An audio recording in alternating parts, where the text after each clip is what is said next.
안녕하세요, 수건도둑입니다. 오늘은 만약저라면 페이스리프트한 1.6 가솔린 터보 K5 어떤 등급에서 어떤 추가 옵션을 선택해서 구매할지, 그렇게 구매한다면 세금 포함 실구매 가격, 월 할부금은 얼마일지 한번 간략히 알아볼 텐데요. 일단 이 친구는 총 3가지의 등급, 그러니까 가장 기본 등급인 프레스티지, 솔직히 기본 등급이라 해서 옵션이 불쌍해 그런 건 절대 아니고 8단 변속기, RMDPS, 전방 충돌 방지 보조, 9개 이어백, 17인치 휠, LED 헤드램프, 인조가죽 시트, 스마트 키, 가죽 핸들, 전자식 파킹 브레이크, 2열 공조기 에어벤트, 12.3인치 내비게이션과 후방 카메라, 그렇게 집으로 치면 세탁기, 냉장고 청소기, 공기청정기, 가습기, 그 정도는 있는 구성이라서 기본 등급이지만 절대 불쌍하진 않다. 그리고 중간 등급인 노블레스는 스마트 크루즈 컨트롤, 후방 주차 충돌 방지 보조, 측방 주차 센서, 원격 스마트 주차 보조, 18인치 휠, 풀사이즈 계기판 클러스터, 각종 실내외 장식, 운전석의 전동 시트와 허리 받침대, 서라운드 모니터,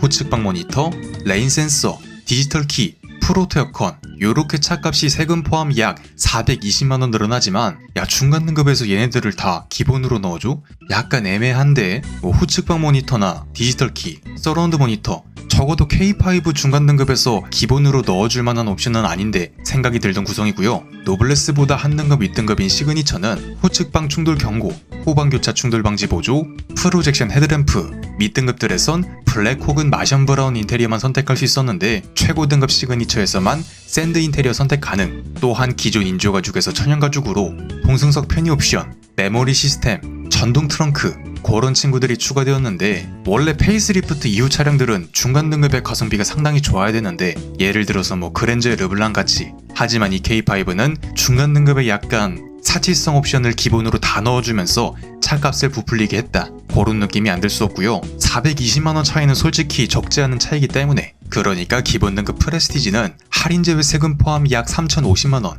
노블레스는 3,470만원, 요렇게 어마어마한 갭 차이가 벌어지기 때문에 솔직히 노블레스에 가기에는 조금 부담스럽다, 그렇게 생각이 들어서 저는 기본 등급인 프레스티지에서 한번 구성을 해보도록 하죠. 그리고 차량의 색상은 밝은 쥐색, 사실상 은색, 렌트카 느낌이 빵 나는 하얀색, 쥐색, 파란색, 어두운 쥐색, 깜장색, 요렇게 6가지가 있는데 저번 하이브리드 영상에서도 설명을 드렸었지만 개인적으로 블랙이 제일 마음에 들긴 하지만 관리하기가 너무 힘들다. 그래서 솔직히 쥐색이나 하얀색, 요 두 친구 중에서 굉장히 고민을 하다가 제가 하얀색 차량을 아직 못 타봐서 요즘 자꾸 하얀색이 사고 싶다는 생각 때문에 이 K5는 렌트카 느낌이 팍 나는 요 화이트를 선택하도록 하죠. 그리고 인테리어 컬러는 마션 브라운과 블랙 2가지가 있는데 개인적으로 블랙 색상은 정말 현재 차량도 블랙이지만 칙칙해서 안타까움이 많다. 그래서 조금 더 색감도 있고 다른 현대기아 차량들에선 되게 보기 힘든 요 마션 브라운 컬러를 선택하도록 하죠.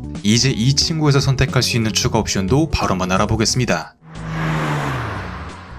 첫 번째는 104만원 상당의 12.3인치 클러스터 팩으로, 웃긴 건 이제 후스럴 헤드업 디스플레이 팩, 크렐 사운드 팩, 스마트 커넥트 패키지, 요렇게 3가지는 반드시 요 계기판 패키지를 선택해야만 추가를 할 수 있다는 굉장한 옵션질을 하고 있고요. 일단 기존 요렇게 생겼던 4.2인치 계기판이, 그러니까 여기 가운데만 본체였던 이런 약간 페이크스러운 계기판이 풀사이즈로 바뀌면서 기존 내비게이션과 함께 약간의 일체감이 있었지만 중간은 굽어 있었던 그런 친구에서 완벽하게 일체형이 되는데요. 그 외에도 하이패스가 오버헤드 콘솔에 추가됐는데 이제는 실물 카드 없이도 내 차량 디스플레이에 하이패스만 등록을 하면 하이패스를 사용할 수 있는 이 하이패스도 추가된다. 그리고 레인 센스와 기존 요렇게 생겼던 수동 에어컨, 그러니까 이게 수동 에어컨이야? 생각이 들 정도의 퀄리티였던 수동 에어컨에서 요렇게 프로토 에어컨으로 바뀌면서 공기청정 시스템, 습기 제거 기능의 오토 디퍼그 이렇게 추가되는데요. 정말 좋은 옵션들이지만 체감이 큰 계기판이지만 무엇보다 윗등급부터는 기본 사양이다. 기본 등급에서 요 정도의 값을 추가하면서 선택할 옵션은 아니다, 그렇게 생각이 들어서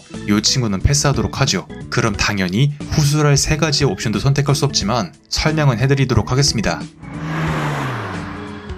그 다음은 109만원 상당의 헤드업 디스플레이 패키지로, 한마디로 이렇게 운전자 전면 유리에 내비게이션 정보, 앞 차량과 거리, 현재 속도, 제한 속도, 각종 경고 등 이런 것들을 띄워주는데 무엇보다 스마트 크루즈가 작동할 때 앞 차량과의 거리를 직관적으로 보여줘서 차가 인지를 하고 줄이는지 벌리는지 이런 것들을 조금 더 직관적으로 보여준다. 그리고 순정 블랙박스인 빌트인 캠 2 전면부 촬영 영상에다가 내비게이션 정보를 딱 얹어주는 증강현실 내비게이션 이렇게 들어가는데요. 요거는 모든 등급에서 동일하게 선택해야 하는 그런 추가 옵션이다. 만약에 내가 고속주행이 정말 많아 했을 땐 후스랄 스마트 크루즈가 들어간 드라이브 와이즈와 헤드업 디스플레이 패키지, 계기판 옵션 요렇게 세 가지를 선택하시면 고속주행용 자동차로는 제일 저렴하게 구매하는 거겠죠. 그리고 다음은 59만원 상당의 크렐 사운드로 계기판 옵션하고 스피커 옵션이 무슨 상관이지? 이런 생각이 안 들 수가 없는데 기존 6개만 들어가던 불쌍한 일반 스피커에서 2배 늘어난 12개의 크렐 사운드로 바뀌는데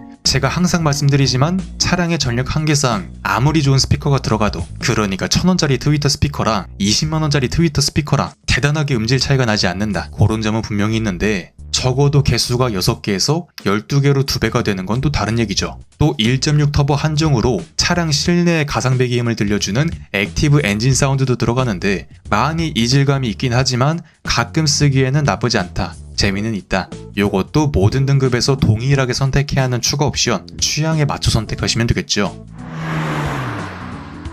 그리고 다음은 89만원 상당의 스마트 커넥트로 마찬가지로 계기판 옵션을 선택해야만 추가할 수 있고요. 내가 스마트 키를 갖고 도어에 터치만 해도 문이 열리고 닫혀서 아이를 안고 있거나 짐을 들고 있을 때 정말 편리한 터치 타입 도어 핸들, 거의 전동 트렁크급으로 편한 그 정도의 옵션이라 보시면 되고요. 야, 또 이거 MSG 친다 이렇게 생각하실 수 있겠지만 한 번도 안 써본 사람은 있어도 한 번만 써본 사람은 없다. 그리고 속도가 굉장히 느려서 답답해 죽을 것 같은 무선 충전 시스템, 다행히 그래도 안으로 깊숙이 넣는 방식이 아니라 이렇게 겉으로 꺼내져 있는 방식이라서 접근성은 좋다. 그리고 내 스마트워치나 스마트폰이 스마트키 역할을 할 수 있는 디지털키 2, 내가 시동을 걸거나 기아 카페이 이런 걸 작동할 때 이렇게 지문 인증으로 할 수 있는 기능, 전동 트렁크 이렇게 들어가는데요. 89만원 딱 요 값어치만 봤을 때는 선택하지 않을 이유가 없는 친구. BMW 같은 경우 운전석과 조수석에 요거 딱 2개 시공하는데 85만원 정도가 들어가니까 솔직히 89만원에 이 정도면 정말 혜자스럽다라고 말할 수 있는 친구인데 마찬가지로 전동 트렁크 빼놓고 나머지는 모두 다 윗등급부터 기본이고 전동 트렁크는 윗등급에서 30만원 정도 선택할 수 있다. 그렇게 보시면 되는데 안타깝게도 기본 등급에선 계기판을 먼저 선택해야 하는 망할 옵션들 때문에 맛볼 수 없는 친구가 되었다. 솔직히 나는 이 옵션들이 다 필요해 하신다면 중간 등급에 가서 전동 트렁크 정도만 추가하셔도 되지만 그럼 차값이 거의 500 이상 불어나기 때문에 뭐 이 영상이 무조건 프레스티지에서 거렁뱅이처럼 사세요 이런 게 아니라 그냥 수건두둥놈의 새끼라면 이렇게 산다 그런 영상이니까 참고 정도만 하시고 자세한 옵션 구성들은 이전 프레스티지, 노블레스, 시그니처 요 세 가지를 참고하시면 되겠죠. 그리고 다음은 119만원 상당의 스타일로 기존 요렇게 생겼던 반사판을 사용하는 MFR 타입 LED 헤드램프에서 요렇게 야간에 조금 더 먼 거리를 비춰주는 프로젝션 타입으로 또한 전면부의 방향지시등이 요렇게 LED로 그리고 테일램프도 기존 전바기 무늬에서 요렇게 밑에 제3의 다리가 툭 튀어나온 깔끔한 디자인으로 그리고 두 사이즈가량 커진 19인치 휠 타이어 요렇게 바뀌는데요.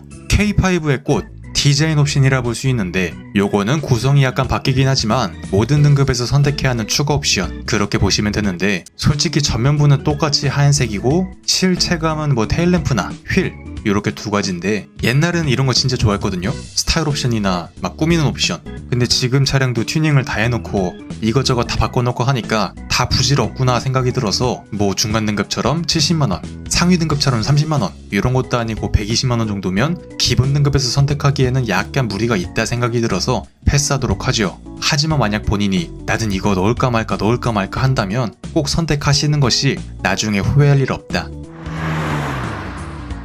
그리고 다음은 119만원 상당의 컴포트인데 동승석의 릴렉션 컴포트 시트 그러니까 조금 더 무중력 자세를 도와줘서 편하게 쉴 수 있는 기능 그리고 워크인 디바이스, 2열 열선, 폴딩 시트, 높이 조절 헤드레스트, 암레스트, 열선 핸들, 후석의 승객이나 짐이나 모기 새끼나 그렇게 무언가 있을 때 경고를 해주는 기능 그리고 차선 이탈 경보, 호측방 경고 이런 게 켜질 때 진동을 해주는 핸들 진동 경고 에어백을 까보면 요쯤에 진동 모터가 있고요. 운전석의 전동 시트인 파워 시트, 허리 받침대 이렇게 들어가는데 야, 이 정도 패키지에 열선 핸들을 낑겨 넣어? 심지어 하이브리드에선 기본으로 그냥 깡통 우레탄 핸들 넣어주고 요 패키지에다가 가죽 열선 핸들을 넣는 그런 무식한 옵션질을 했었는데 다행히 가솔린 터보에선 열선만 여기에 낀게 넣었다. 솔직히 말하면 열선 있으면 굉장히 좋긴 한데 지금 타는 차가 열선이 없어서 120만원까지 추가해 가면서 이 옵션들을 다 추가해 가면서 선택하기에는 약간 안타까움이 있다. 물론 만약에 본인 차량에 조수석에 사람이 자주 타, 2열에 사람이 자주 타 한다면 선택했을 때 후회될 건 없고 나중에 되팔 때도 값어치가 충분히 있는 친구지만 저는 정말 고심을 하다가 이 친구는 패스하도록 하죠.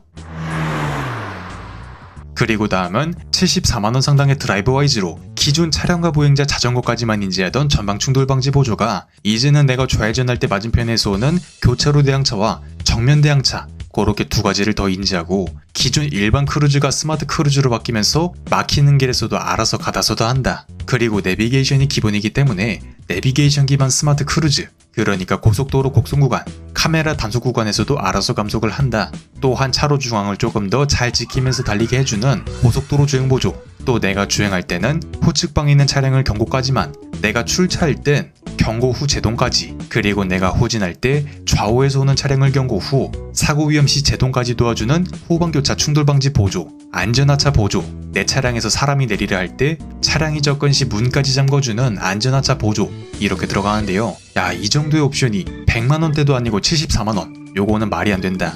요거는 나중에 되팔 때도 값어치가 충분하고 스마트 크루즈는 내가 고속주행이 간간이라도 있으면 정말 미친 듯한 편리성을 보여주기 때문에 통풍 시트랑 전동 트렁크, 전동 시트 그런 것들을 다 합쳐도 스마트 크루즈 한 개의 편리성을 이기지 못하기 때문에 한 번도 안 써본 사람은 있어도 한 번만 써본 사람은 없다는 그런 굉장히 편리한 친구이기 때문에 이 친구는 웬만해선 꼭 데려가는 게 좋고요. 충돌 방지 보조도 내가 한 번이라도 사용이 돼서 사고를 방지할 수 있다면 얘는 센서로 인지하기 때문에 비 오는 날, 우중충한 날 그럴 때 라이트를 안 켜고 오는 차량도 인지를 하기 때문에 한 번만 사용이 돼서 사고를 방지해도 옵션값 이상을 뽑아주는 친구, 이 친구는 무조건 선택하도록 하지요. 최종 차값을 알아보자면 가솔린 1.6 터보의 가장 기본 등급 프레스티지의 차값 할인 제외 세금 포함 약 3,050만원, 여기에 스노우 화이트 펄, 드라이브 와이즈, 파노라마 썬루프가 한 개 있는데 이 친구는 반드시 적용이 된 차량과 안 된 차량 두 대를 비교해 보시고 내 눈으로 직접 보고 선택하시는 것을 권장드리고 싶네요. 저는 선택하지 않도록 하고 기본 등급에선 요렇게만 선택해서 3,140만원 요렇게 구매하도록 하지요. 만약에 스타일을 추가한다면 3,270, 컴포트를 추가한다면 3,400 요 정도가 나오고 나머지 옵션들은 이 값에 더하거나 빼서 계산해보시면 되겠죠. 오늘 할부금 역시 요견적으로 알아보도록 하겠습니다. 초기에 납부해야 하는 세금이 기타 비용을 제외한 2,950을 전액 할부 시 현대기아 평균금리 5%대 중반 기준 36개월에 약 89만원, 60개월에 57만원, 선납금을 500 납부한다면 60개월에 51만원, 36개월에 80만원, 선납금을 1,000만원 납부한다면 36개월에 65만원, 60개월에 41만원, 선납금을 1,500 납부한다면 60개월에 31만원, 36개월에 50만원, 선납금을 2,000 납부한다면 36개월에 35만원, 24개월에 50만원 요 정도가 나온다고 보시면 될 것 같습니다. 만약 저였다면 그래도 나름 차살돈은 모아놔서 요 정도는 그냥 일시불로 구매할 것 같네요. 이상 수건도둑이었습니다.